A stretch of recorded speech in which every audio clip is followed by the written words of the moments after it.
साड़ी पहनकर काम करने में बहुत दिक्कत होती है। मायके में तो अपनी मम्मी और भाभी के साथ मिलकर काम करती थी, पर यहाँ तो सब अकेले ही करना होता है। सासू माँ तो किचन से संन्यास ले चुकी हैं और ना ही ननद रानी भी किसी प्रकार की मदद करवाती हैं।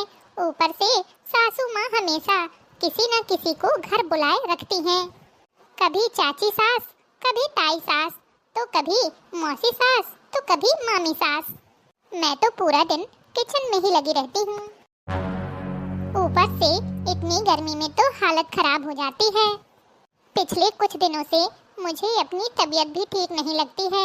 जी घबराता सा रहता है, उल्टी जैसा महसूस होता रहता है। क्यों ना इस बारे में सासू माँ से बात करके देखूं, शायद वो मेरी परेशानी को समझ पाएंगी। देखो बहू, यहाँ तो तुम्हें साड़ी ही पहननी होगी, और रही काम की बात तो घर में काम ही कितना होता है। अच्छा ठीक है माँ जी, कुछ ही दिन की तो बात है, फिर मुझे रजत जी के पास चले जाना है। बड़ी आई, सूट पहनेगी। तुमने आज मुझे दुनिया की सबसे बड़ी खुशी दी है।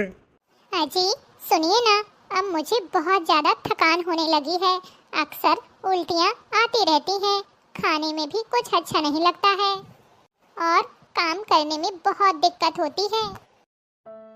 अच्छा ऐसा है क्या? तो तुम माँ से बोल देना कि वो एक काम वाली रख लें। जब मैं अगली बार आऊँगा छुट्टी में तो तुम्हें साथ ले चलूँगा। अच्छा ठीक है। माँ जी, मुझे आपसे कुछ बात करनी थी। हाँ बहू बोलो। वो दरअसल हम लोग एक काम वाली रख लेते तो अच्छा रहता। क्या काम वाली? नहीं नहीं, इस घर में कोई काम वाली नहीं आएगी। इस हालत में काम करते रहना चाहिए जिससे नॉर्मल डिलीवरी हो सके। माँ? हाँ मुझे पता है, अब तू भी अपनी बीवी की तरफदारी करेगा।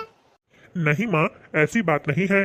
काजल को डॉक्टर के पास दिखाने ले गया था तो उसका हीमोग्लोबिन बहुत कम है।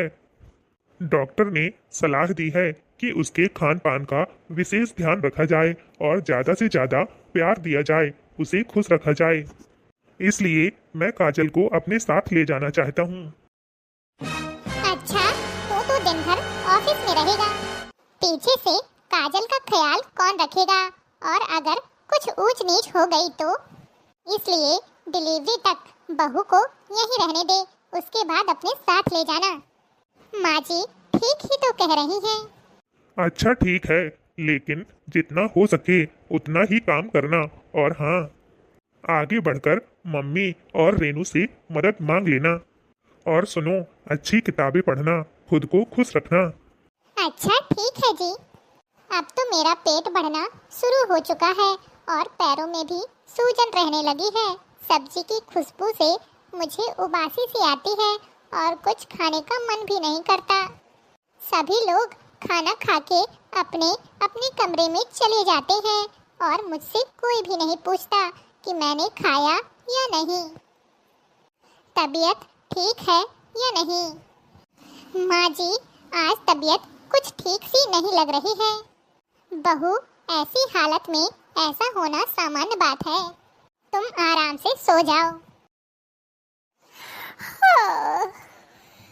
आज रात को तो मुझे ठीक से नींद भी नहीं आई और अब तो उठा भी नहीं जा रहा है, हाथ पैर भी दर्द हो रहे हैं।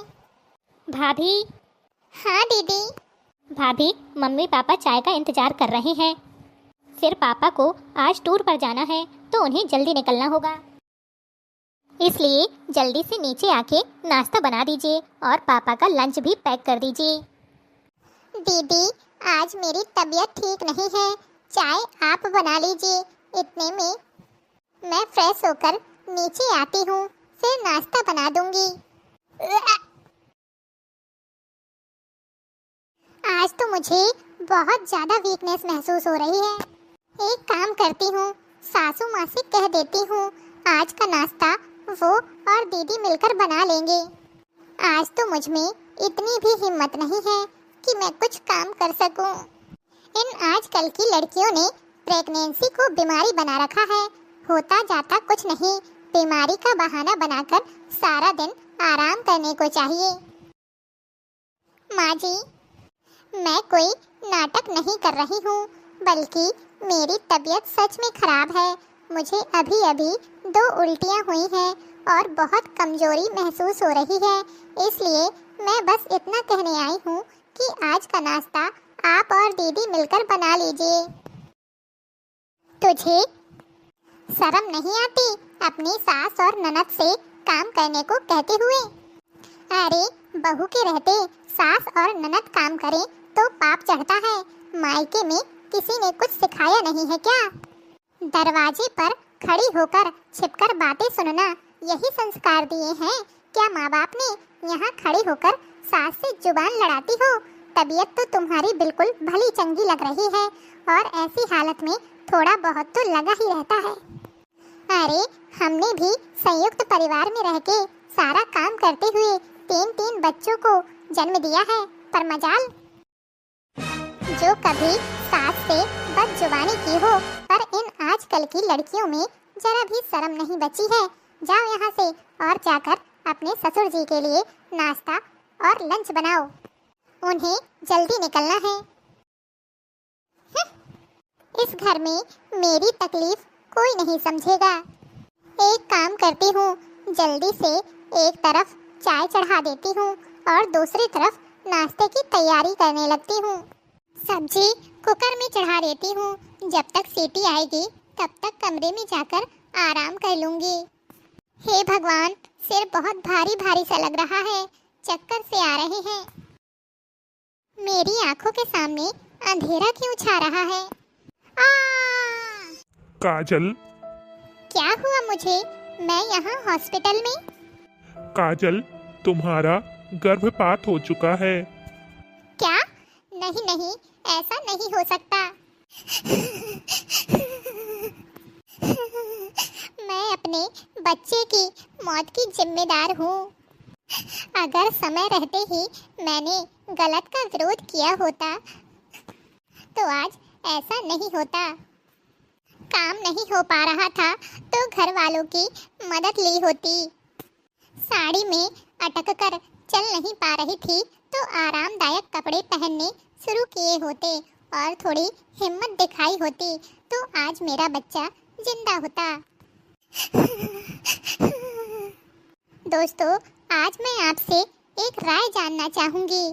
कहानी में काजल के अजन्मे बच्चे की मौत का जिम्मेदार कौन है? बचपन से मिले संस्कार जिनकी वजह से बेटियां ससुराल में सही या गलत के खिलाफ आवाज नहीं उठा पाती हैं, या फिर ससुराल की वो परंपराएं कि बहू की तबीयत चाहे कितनी खराब हो, सास के काम करने का उस पर पाप चढ़ेगा, या चाहे कुछ भी हो जाए साड़ी ही पहननी होगी। क्या केवल साड़ी पहनने पर ही लड़की आदर्श बहू कहलाएगी? सच्चाई जानते हुए भी पति का यह सोचते हुए चुप रहना कि कुछ दिनों में सब ठीक हो जाएगा, ऐसा सोचना कहाँ तक ठीक है? आप लोग कमेंट बॉक्स में कमेंट करके जरूर बताइएगा। हम आपके कमेंट का इंतजार करेंगे।